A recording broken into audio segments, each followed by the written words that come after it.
So I am going to talk to you over the next sort of 40 minutes or so, hopefully leaving some time for questions about getting started with EcoChurch. Really what it is, some brief context setting. Just bear with me, please, while I find my slides. There we go. Hopefully you can see that. There we go. So some brief context setting. Why do we need the church to respond? I'm sure most of you, I mean, you're here this evening. It's probably, you're well versed in this, you're well versed in the news headlines, but let me give you some pointers anyway that will help you perhaps in conversation with others. I'm going to cover a quick couple of case studies or stories, if you like, of a number of churches that I know across the country and how they've got started. I'm going to very briefly just show you a little bit of the EcoChurch app, which hopefully is quite an intuitive tool to use. Talk to you about the categories of EcoChurch and then where you can find additional help, as well as from John. Let me first try to share a poll with you. This is just to give me a sense, if that's okay, of how familiar you are with EcoChurch. If you could just please put a response in there. So I think you should be able to see the results in real time, hopefully. But about half of you know a little about it, but haven't yet registered. And about a third of you have registered, but haven't started the survey. Okay, so I am at least giving, I think, the right talk this evening, which is great. Okay, so that's what that looks like. And just very briefly, if I can give you a second one, which is barriers to getting started. So it may be that you feel you don't know enough about it yet, which would be fair enough given what you've just answered. You don't know where to start, you need a group, maybe lack of engagement from others, maybe thinking that it's not part of our mission, daunted by the scale of the challenge, which would be quite reasonable. If you can just please put your answers into that. Okay, these results are interesting. So I'm really reassured to see that nobody has put that it's not part of our Christian mission. That's really encouraging. And I think, yeah, don't know what to do first. I need a group, don't know enough about it. That's all fair enough. So here's my challenge to you this evening. If you haven't yet registered for EcoChurch, could you maybe do it in the next week or so? If you haven't yet started towards a Bronze Award, could you do so and maybe look to get there in 4 to 6 months? And my challenge to myself, because that seems only fair, is that it's my job to try and equip you to answer yes to both of those questions by the end of this session. And now what I want to start with is really some context setting.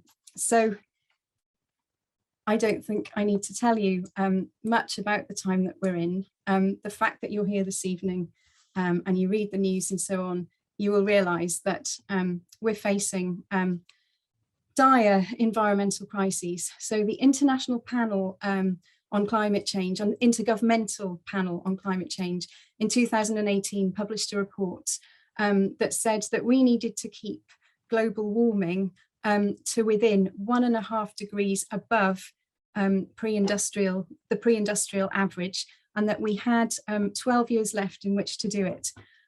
So we're already 3 years into that time frame. The clock is ticking, as it were, it's very clear that the IPCC are really coordinated on this, and they're clear that if we're to avoid that catastrophic change, that we have to keep that 1.5 degrees in mind. So that's a critical number. Last year, the world passed 1 degree, and the lack of action that we're seeing from governments so far means that we're actually on track for a far more catastrophic 3 to 4 degree rise by the end of this century, which is dire in global terms.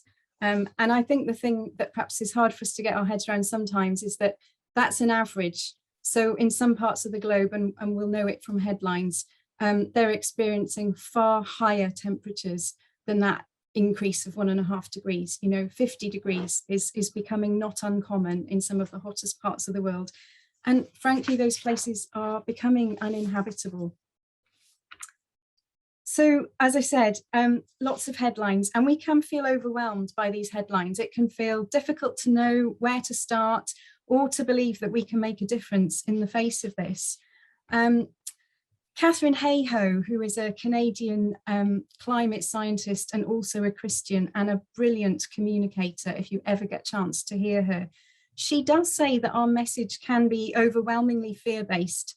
And actually, she suggests instead that we recognise, we have to be honest, we are indeed facing and already seeing a changing climate. It's not coming down the line in 10 or even 15 years, it's with us now. We have to share with people why it matters. We have to share how it affects us, but also give people positive solutions so that they've got somewhere to go with this, so that people feel empowered to share and to act for results. And that will hopefully feed back to us actually practically reducing our CO2. Catherine has recently written a book called Saving Us, a climate scientist's case for hope and healing in a divided world. It's literally just out, so I have to confess I haven't read it, but knowing how good she is at communicating, I'm going to recommend it. And she also talks about having small conversations can actually lead to astonishing results, as you know, as small as starting with a conversation. I just love this image of the Earth. I think it's one that, you know, we've become familiar with over the decades, but just what a stunningly beautiful planet we live on. So, you know, why is it that we need to respond as a church and as Christians? Because God loves this earth that he created and calls us to be part of caring for it. I think, you know, we don't need to have a debate on creation to agree on this and on the things that we do know about. And actually, Catherine is very strong on that. She says we need to find shared values in order to connect our unique identities to move us to collective action. So, you know, can we in our churches, if we're not doing already, look at what the Bible says about the earth and our relationship to it. Ruth Valerio wrote the Archbishop of Canterbury's Lent 2020 book called Saying Yes to Life. And it is a beautiful sort of exposition of Genesis and the days of creation. And she rightly points out, you know, we don't have our own day of creation as humans. We are part of the created order. We're not apart from it. And also, encouragingly, the geographic presence of the church. You know, we are a church throughout the world. So called to care for each other and for our neighbours. The next thing I've put on here in terms of why we need to act and how we might do it is rediscovering nature. During the pandemic, so many people noticed nature again or saw it in new ways with reports of more bird song. That bird song is there all the time. It's never gone away. But when we sort of quietened our world, we were able to tune into it more. But here too is an issue of inequality. The number of people that don't have ready access to green spaces is a challenge, I think, for us all. I'm really fortunate to live in Hampton in southwest London, which is quite a green area and near some of the royal parks. But I'll go on a bit later to say about what we can do to try and help to restore land, whether we actually own the land or not. But it can be, rediscovering nature can be as simple as spending time in our local parks or in our gardens. Retaining a future hope. We have Christian grounds for hope. Romans 8:21 talks about the creation itself being set free from its bondage for decay. And we know that we have a future hope. We also have, if you like, a proximate hope that I think it's Tom Wright who talks about, that we're part of bringing about this hope in the present. And our actions today really do matter. And I think people are looking for hope in these times. It's also a key part of caring for and connecting with our neighbours. Back in June, we ran a pilot called Churches Count on Nature in conjunction with the Church of England and Caring for God's Acre and the Church in Wales. And I think about 500 churches across the country took part. I happened to be in Ham sort of just before the start of that week. And these two gentlemen in the photograph were looking after their church grounds. They were busy putting up bird feeders and measuring up a window that had been vandalised. And they really wanted to show me this rather palatial looking bug hotel that exists in the grounds there. Richmond itself is quite a wealthy borough, Ham far less so, and this is quite a poor church. But these two gentlemen, one of them was very recently started coming to church, and he'd sort of become a self-appointed guardian almost to watch over the land. His flat is just on the other side of the road. But they had a chance encounter with a passerby who happened to be a Kew Gardens plant biologist. And through that, they got him engaged with this church's count on nature. And they counted about 100 species of plants on their church land, just on this area that you can see in front of you that is open sort of onto the roadside, one of which was a very rare bee orchid. So just finding out, just looking after our land, as well as finding out what's on it, can draw others in a very sort of welcoming way. So many of us, whether we have faith or not, we all love different parts of nature if we only sort of take the time to stop and notice.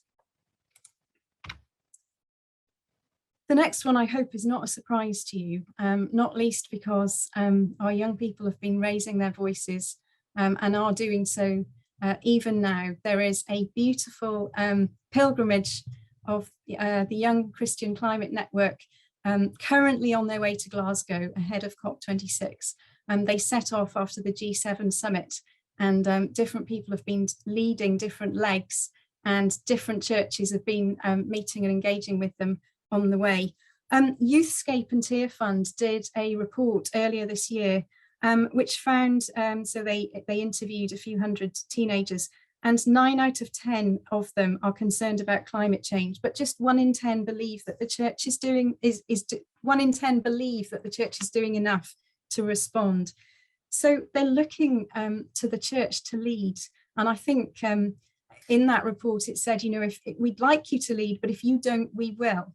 And actually, as I say, they're sort of showing us the way now through YCCN, which is a growing movement. So sorry, there are some stats there.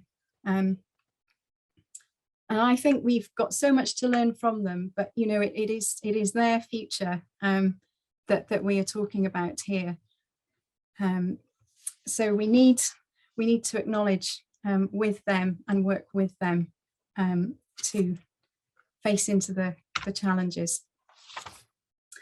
So coming to Eco Church itself, I've been talking for a few years about it as a framework for action. Might be the last time I used that phrase. We so recognise now that it's a learning community.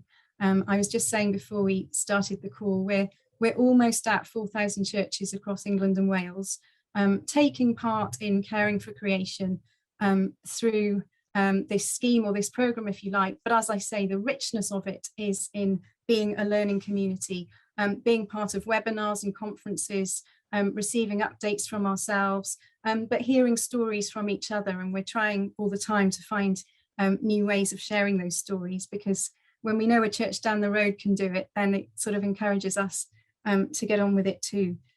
And just to say, so it is an award scheme. There is an online survey and resources, but it's not about the awards in themselves. I think, you know, there are some of us very motivated by awards. That there is, it does give us a pathway. It does give us points to stop and to celebrate, and all of that is really important. But ultimately, this is about changing the culture of the church and really embedding caring for creation into the heart of who we are, so that it is a normal part of church life, so that it's as readily talked about perhaps as social justice, social action, which when I was at university, that was the sort of predominant narrative that I heard in Christian Union. I heard very little about the environment, and we really are seeing that change and would like it to change for the long term. Just to say, we have a sort of sister scheme, if you like, Eco Congregation, running in Scotland and Ireland. Eco Congregation was actually a forerunner in England and Wales too, but for whatever reasons just never sort of quite took off. But that's why we tend to talk about England and Wales. But across the nations of the UK, there are comparable schemes running, and the Catholics also have something called Live Simply. Just sort of moving on, where to start, if you like, and looking at your own church context. Maybe ask yourself, what's in your church history and where have you come from? All of our churches have a story. This is St Leonard's Church. I spoke to the Eco Church lead there a few months back, when I was doing some preparation for a talk. And you can see from the photos, it's been around actually for about 150 years. And I was looking online, and they, perhaps unusually, had an old complete reproduction of a parish magazine from the 70s. And there was a record in that of the church raising money to buy a plot of land next to the church, land that's now incorporated into their eco-church journey. They were raising money for a Christian aid appeal. There was a poem on there about pilgrimage, and also programs that they were supporting called Just Living, which was all about justice, peace and development, and a Move Against Poverty, which was an Oxfam campaign. And I just thought, gosh, you know, there is a lot around here about social justice, snippets about the environment, if you like, in their DNA, in their heritage.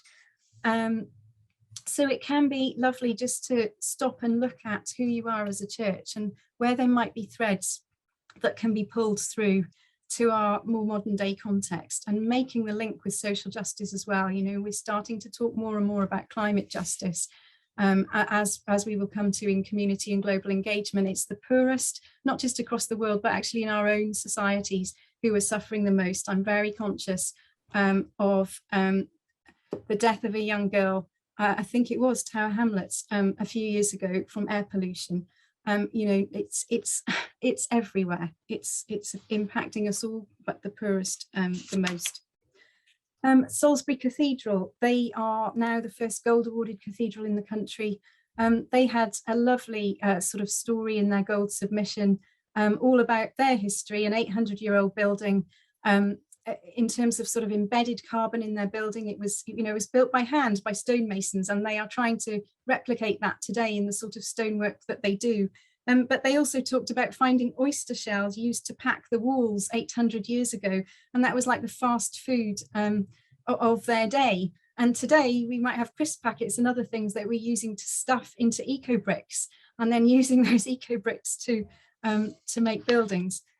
So anyway, I'm just sort of pulling out some parallels from the past. A very different one is St Andrew's Church in Rugby, also a gold church. I remember the vicar saying they didn't really, I mean, a lovely congregation, but they hadn't sort of come together around anything in particular.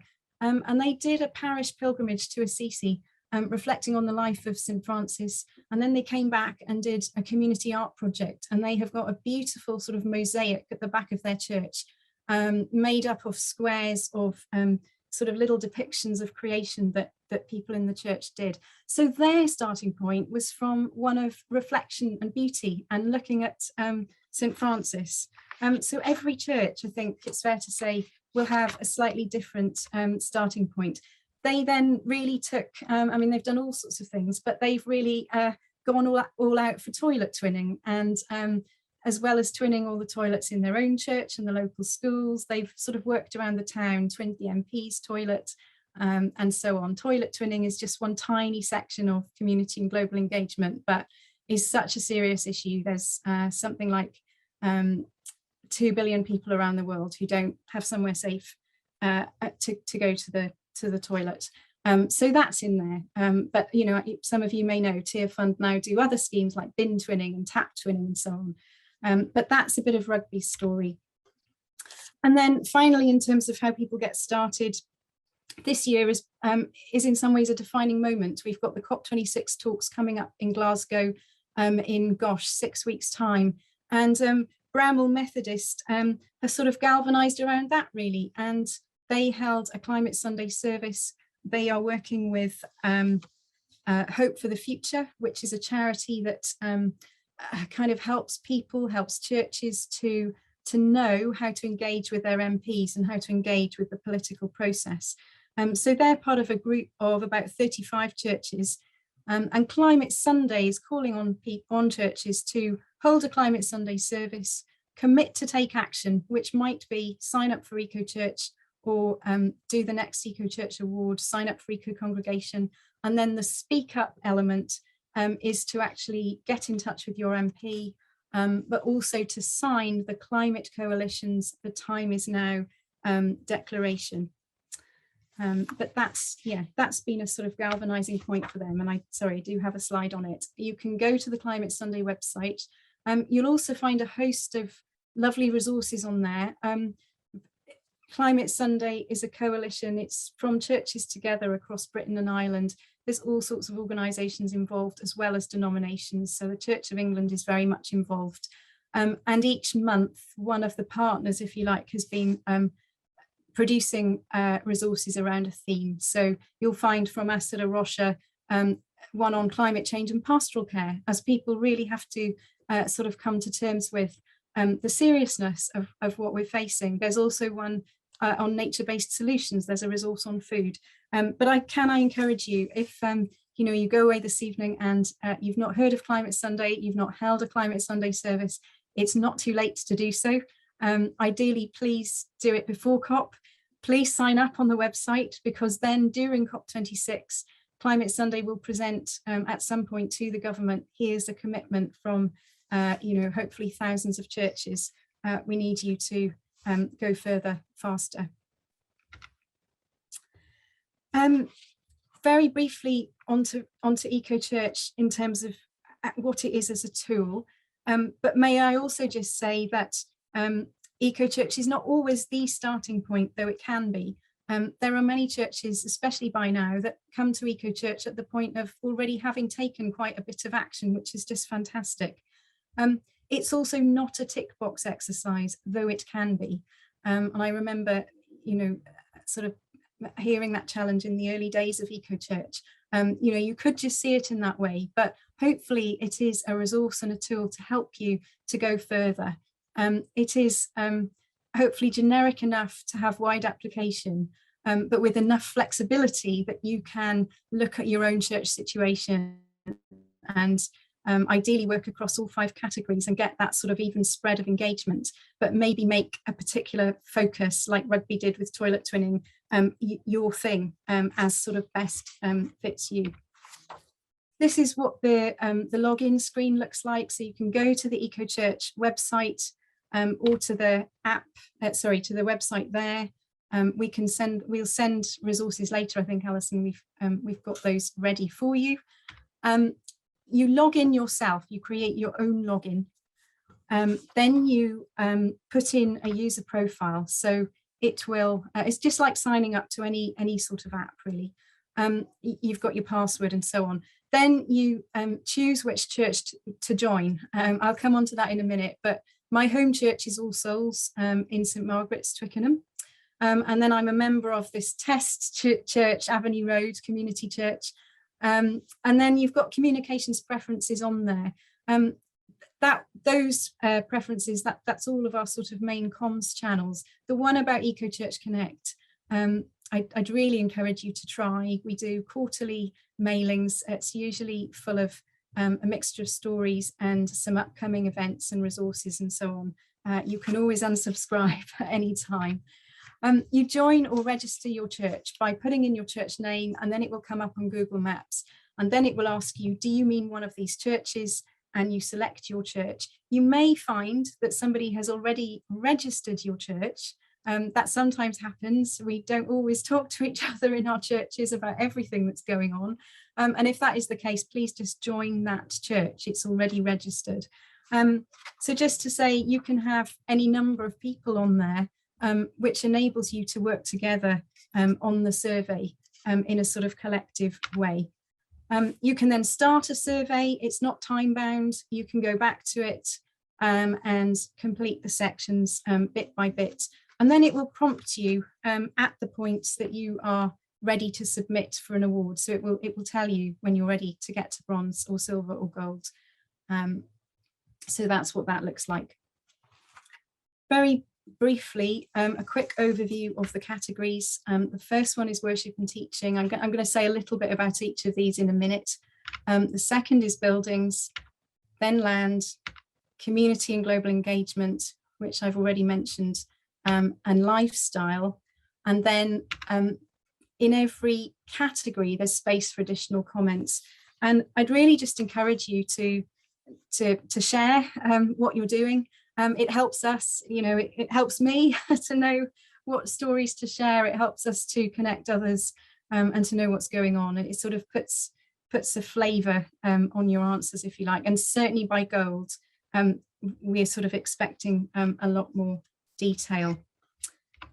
Moving on to the categories very briefly, I'm just going to talk about them each briefly, pull out a few aspects.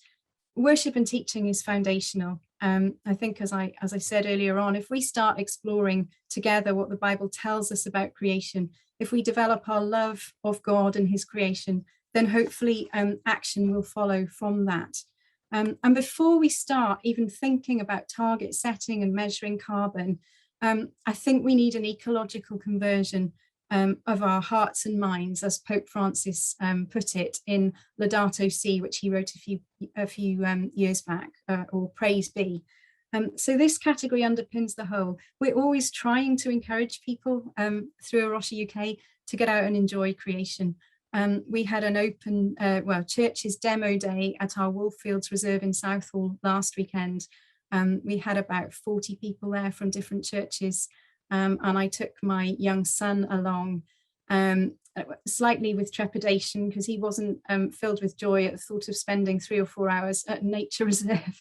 But he loved it. He played a bit of football because it's that sort of place, but also got to do some pond dipping. They found a little newt, and it's just seeing that delight on people's faces, when children especially, but adults too, that fascination. So get out and enjoy it, and celebrate it in our collective worship. And that's what this is about. It's marking times to celebrate the seasons. We so readily do that during creation time that we're in now, and harvest, but also looking to other seasons too, trying to perhaps develop a rhythm that's more in tune with the rhythm of the seasons, but also about teaching in our small groups, including prayer on environmental issues. It would be great to be praying for the COP26 talks, sharing with our young people, trying to get them to share with and inspire us. Buildings is often the most challenging category, especially in the Church of England. We have got beautiful buildings, but they're often expensive to heat and light. We've sometimes got the challenge of faculty in there, and all sorts of things. But we can be creative. This is Christ Church Topsteth Park in Liverpool, and they use a marquee for their meetings, and then they don't have to heat and light the whole building. And I was just looking on their website last week, and they have extended their tent, as they call it, and they're even using sheep's wool to insulate the marquee itself. So yeah, lots of creative ways of using our spaces, and perhaps, as we're coming back together post-pandemics, little by little, maybe it's a great time to look at how we can use our spaces differently as well. But this also, excuse me, this section also includes, if you like, questions around more simple actions, or ones that are perhaps cheaper, like getting rid of disposable cups, moving to mugs. I know in a sense we've gone backwards in the pandemic. Just when everybody was starting to carry around keepy cups, we're then not allowed to do that. But try and reintroduce it. Switch to a green electricity provider. I'm very conscious of what's going on in the market at the moment, but there are some solid renewable energy companies out there, Ecotricity, Good Energy, far more sort of smaller ones as well. Okay, I know they're the ones being affected, but we do have much more choice. We can vote to keep that choice by putting money into renewables and away from fossil fuels. Land is the third section. Excuse me. You do have the option not to complete land if you don't think that you really have enough of it, or you don't own it. The same with buildings. But can I encourage you that there is so much land around us in need of care that if it's not your own land, there might be a community project on your doorstep. These pictures are from St James's in Piccadilly. If it's known to you, it's beautiful sort of inner London church. Excuse me, before I lose my voice. They don't have a huge amount of land, but it's got very mixed use, or it did have before the pandemic. They have market stall traders in the front. Forecourt, it was typically used by lots of office people. They hold concerts in the church, and they've tried to use their land in really creative ways, including creating a bog garden, which you see in these buckets, protecting their beautiful plane trees, but also planting for pollinators because they're on the bee line. So that's sort of giving bees, if you like, a safe passage through the city. Community and global engagement, it is, as I've said, the poorest in the world who are impacted the most, not just globally, but in our own country. This photo is a Tear Fund photo in Turkana. I worked there briefly a long time ago. And I remember I was teaching in a school there, and it would typically get to 40 degrees by midday, and everybody would be asleep in the afternoon, and we'd do very early morning lessons, and then at the end of the day there was a news item on Turkana just last week. It was really painful to hear it. They are a tribe, the Turkana are a tribe that rely on a pastoral tribe, rely on moving around. There is pretty much no water left in that region. So it's realizing that, like I say, that 1.5 degrees is an average. And we are going to see and are seeing many more climate refugees because of the climate crisis. But moving on to what we can do and the positive action we can take, I've already mentioned Climate Sunday, which fits squarely in here. This is all about how we're connecting with other groups in our local area, other wildlife trusts, getting in touch with our MP, campaigning on national and local environmental issues. It could also be, as I've said earlier, encouraging people in the church to get out into the local area, to find ways of being church outside and with others. And also, we're seeing a lot more churches using their spaces for growing vegetables, some at scale. So yeah, there's lots of things we can do with and in our communities. And then finally, lifestyle. Again, a challenging section. This is all about how we can encourage each other in our Monday through to Sunday lives to take action, to make personal choices that are going to have an impact. Whether we've just got a few pounds or many, what we do with our money really does matter. I was at a cathedrals conference yesterday, and there was a very inspiring session on sustainable finance, and we do have more choice. There are ethical banks like Triodos, but there's also what we do with our pension funding, if we have savings and so on, but also the choices we make about what we buy.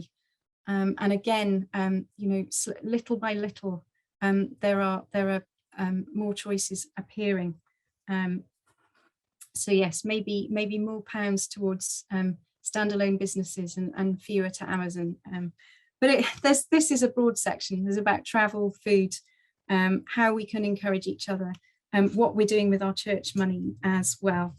And then finally, once you've done all of that and you've got your awards, every church gets a certificate, and you have the option to purchase a plaque, which are made by Grassmarket, a social enterprise in Edinburgh.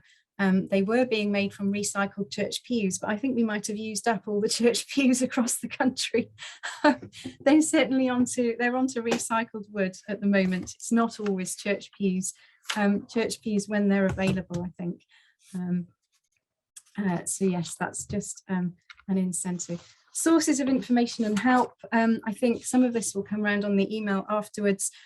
We've got frequently asked questions on the website, on the app itself, if you're struggling to get onto it.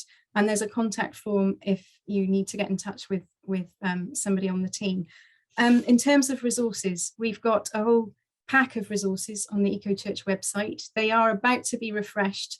I've been saying that for a long time, but they really are next month. they will be completely refreshed, and they will also be in the app itself, so that as you answer questions, you can find the resource. There's the C of E environment program, which is just fantastic. The webinars that Catherine Ross puts on, and there's all sorts on there, especially around buildings and net zero. There are other churches. Go on and look at the EcoChurch app and see who in your area has registered. I know there's a lady here tonight who said you're well on your way to silver. Share the information between yourselves, maybe in your deanery meetings. You've got your diocesan environmental officers, future conferences and webinars that will be coming up, I'm sure. We do have a speaker program too. So if you ever wanted an Rocha speaker, you can find a form on our website. And we're pretty busy during the autumn doing lots of Climate Sunday services, but it is there as an option. I'm so conscious of time and I have nearly done, but can I just leave you with the word courage, which I think we all need in these times, as well as hope. Going back to the Pope again, he writes in Laudato Si, we require a new and universal solidarity. Everyone's talents and involvement are needed to redress the damage that has been caused by human abuse of God's creation. But we can all play our part. And I think it's about having the courage to try things. And the root of the word courage is cur, from the Latin word for heart, which takes me right back to the Pope's appeal that we have this ecological conversion of our hearts. So what will you do next? Register, go for an award, maybe have a 30, 60, 90-day plan. It could be as simple as having a cup of coffee with your church leader or even your area dean. I will stop there. Thank you.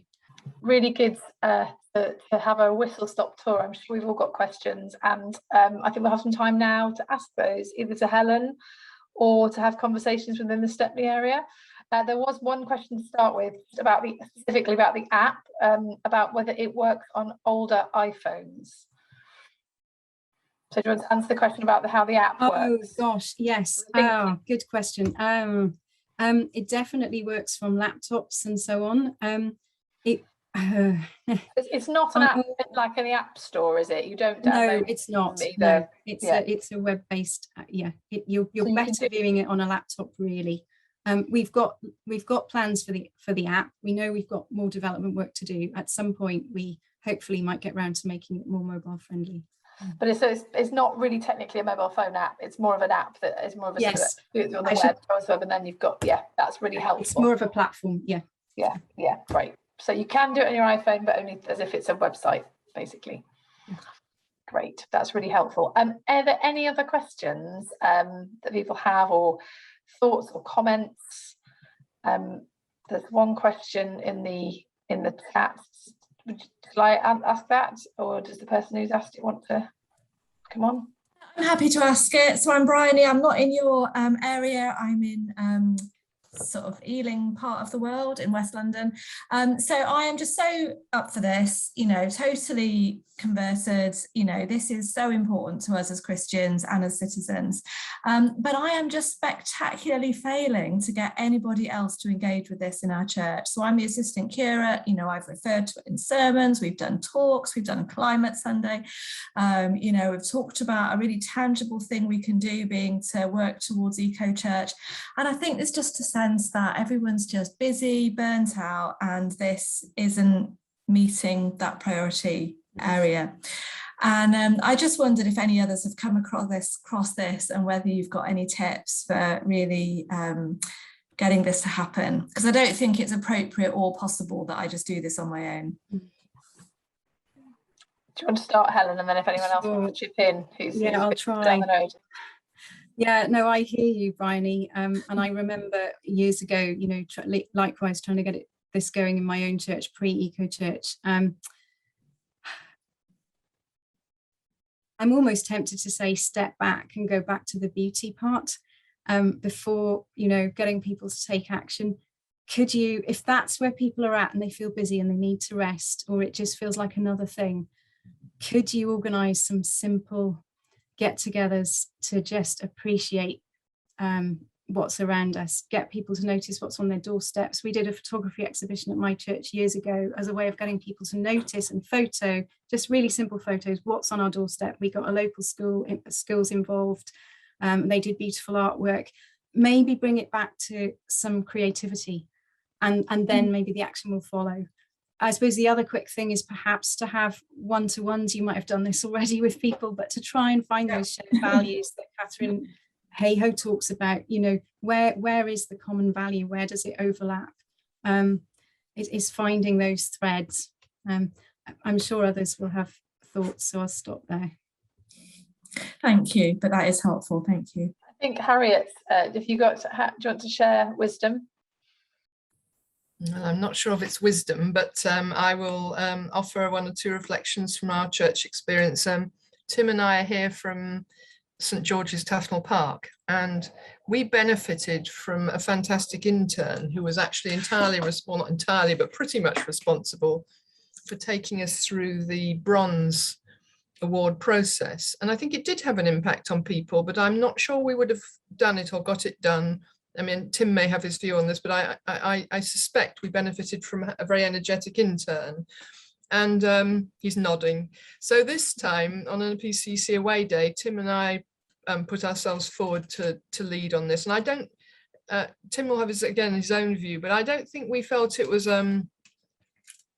I think we felt the time for this was very much right. And it may be that sometimes one can't go at the whole thing immediately. The conversations, getting people to think about the personal responsibility dimension first, maybe that's the more realistic. And our vicar, Alexandra Lilly, has been very energetic in sort of supporting and encouraging this area. And I think we do feel heartened by the discussions and things that are going on, but possibly it will take a little bit longer.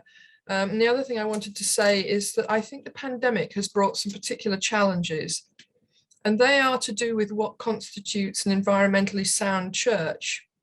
Because a great deal of the reflections on things like, if you look at Cloudsley's grants and you think about what was viewed as environmentally sound, involved sealing up all spaces, you know, making sure there wasn't any loss of heat, you know, et cetera, et cetera. Whereas now, post-COVID, we're looking very seriously at ventilation. And that has big impacts, which I'm not sure that the eco-church thing, it may yet have picked this up. It's one of the questions I wanted to ask, is how that's being handled, because it would not be desirable at all for us to be taking forward things which seal up churches even more tightly, so long as we're in this post-pandemic period, or in the pandemic. So I mean, just a kind of a positive note that that's I feel very enthusiastic about. It's hugely important. And through my day job, I work for something called the Interfaith Network, which deals with different faith communities. So I'm aware of Eco Synagogue and Eco Mosque and all the other initiatives. And I think there's a huge amount of mutual learning. And I was also wondering whether you put people in touch to find out a little bit about, you know, if they've got a synagogue nearby, how it's doing it. I was very struck by some of the discussions that have happened with people like Rabbi Mason up in Muswell Hill, who leads on the Eco Synagogue initiative. And I think we've all got so much to learn from each other, you know, within the churches, and also perhaps particularly with the Jewish community and some of the others. But thank you. Thanks, Harriet. Gosh, there's a huge amount there in all that you've said. I think on that last point, so we're part of Faith for the Climate, which you might be aware of, that Giles Goddard runs, and they're very much sort of part of Climate Sunday, yes, and COP26 and so on. We work very closely with them. Yeah. Okay, yeah. But yes, I think you're right. There is so much we can learn. I remember going to a Faith for the Climate event in a Jewish synagogue a few years back, and a rabbi spoke, and it was representing all faiths, and it is that there is, as you've said, so much we can learn. So that's a really good encouragement and reminder. On the ventilation, actually, this came up this week when we were talking about insulation, and as you say, and I know a bit about Cloudsley and the grants and so on that they gave in Islington.